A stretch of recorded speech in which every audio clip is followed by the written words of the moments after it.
When I first started writing songs, the first thing my parents would always ask me is the story behind the song. Why did I write what I wrote? What do the lyrics mean to me? And I never understood really the purpose behind that. I always felt like if you write a song well, it's self-explanatory and doesn't really need an explanation. But they loved hearing why I wrote what I wrote. And what I didn't realize until today is that David, the psalmist, actually does the same thing. When he writes a song to the Lord, he writes it for the choir director or whoever, and they sing it in the great assembly.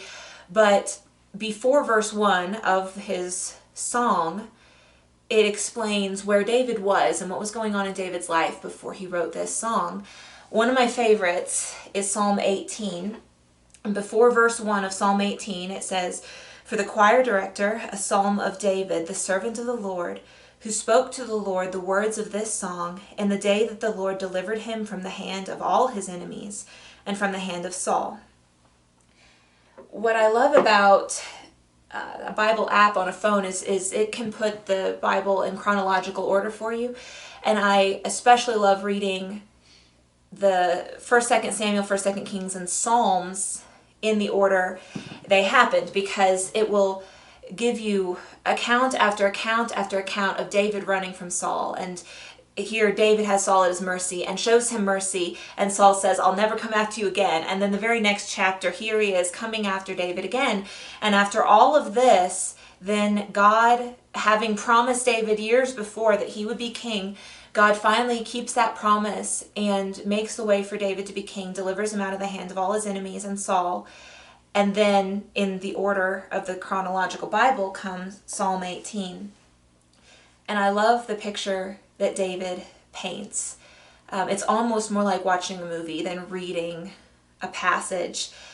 He first describes how he had felt for all of those years, that it was like death itself had gotten a hold of him and he couldn't get free.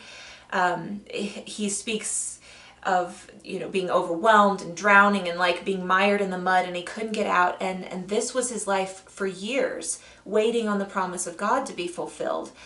And then he talks about how he cried out to God. And it's not in this psalm, but another one, it says they could only whisper a prayer.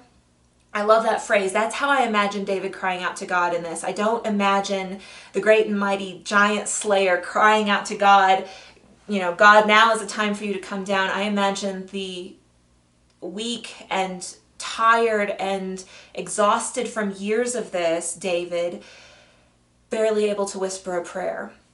But my favorite part of the psalm is when that prayer makes it into the throne room of God.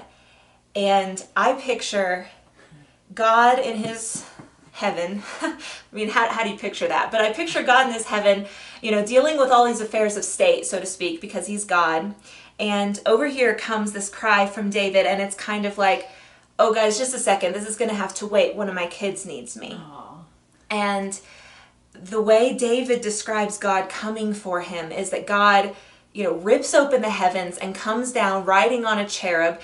And cherub, it's not like one of those baby Cupid angel things. It's they try to describe it in scripture, and it makes no sense. And they are ferocious things, and God is riding upon one of these things down to rescue David.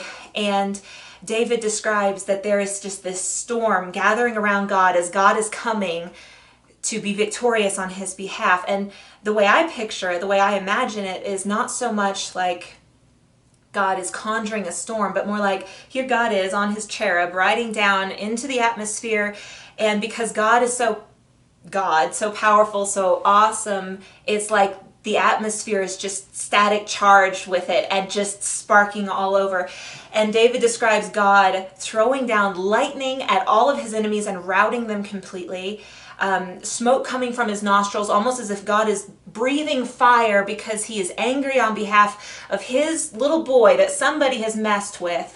And God is coming to rescue. And when God gets to where David is, it's like he plucks him out of that miry clay he was in, out of that desperate situation, and puts him over here into a broad place where David is never going to sink or stumble again.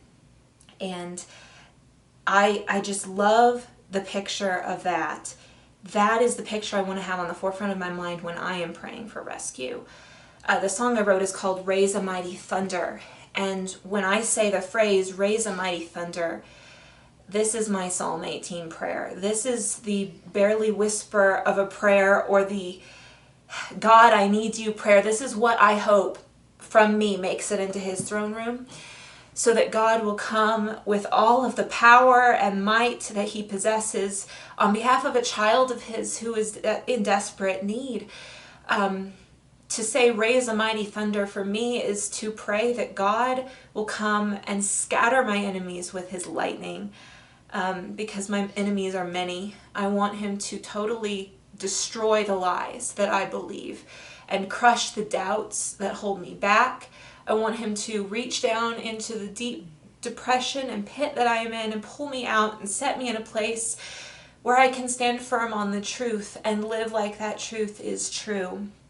Sometimes I don't know if God will rescue in that way until he comes back for real and for the final time, to rule over the whole earth.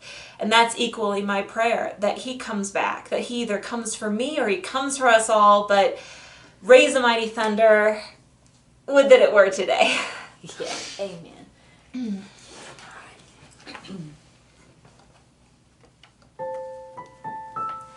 A Psalm of David.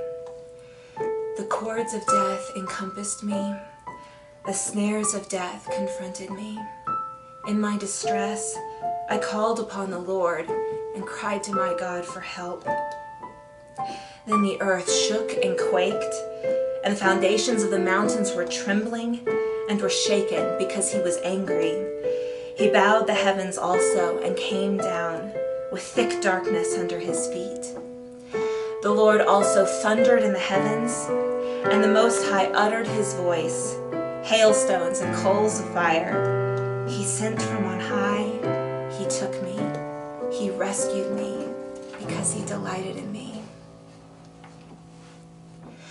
The cords of death confronted me, ungodliness has terrified me, the snares of death encompassed me, but you will save me. In my distress, I cried for help, in hopelessness, can save myself.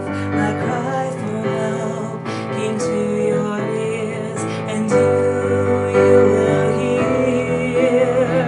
Raise mighty thunder, raise mighty thunder, raise mighty thunder again. The light of life was crucified, tortured, murdered, sacrificed, sealed to never rise again.